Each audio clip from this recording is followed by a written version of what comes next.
નમસ્કાર મિત્રો, વિડીયોમાં તમારું સ્વાગત છે।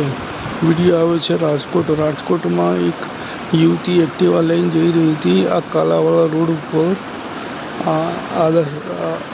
રહેતી યુવતી એક્ટિવા લઈ જઈ રહી હતી। સામે આવેલી એક્ટિવા ચાલક યુવતીને અડફેટમાં લીધી અને એક્ટિવા લીધા પછી સામેવાળી યુવતીએ એક્ટિવામાં નુકસાન માટે પૈસા માગતા યુવતીએ પોતાની પાસે રહેલ ધારથી વડે ભીડ દોડાવવાની કોશિશ કરી હતી અને ના માનતા યુવતીએ પોતાનું એક્ટિવા ઊંધું પાડી તેમાંથી પેટ્રોલ કાઢી અને પોતાનું જ એક્ટિવાને આગ લગાવી દીધી હતી। આ વિડીયો રાજકોટ કાલાવાડ આવાસ ક્વાર્ટરમાં પાસે રહેતી યુવતીનો જાણવા મળે છે। યુવતીએ દારૂનો નશો પણ કરેલો હોવાની જાણકારી મળી છે। તાત્કાલિક પોલીસે તેને પર IPCની 135 કલમ ઉમેરીને ગુનો દાખલ કરી આગળની કાર્યવાહી કરી છે। વિડીયો લાઈક અને શેર કરો। ધન્યવાદ। આપનો દિવસ શુભ રહે।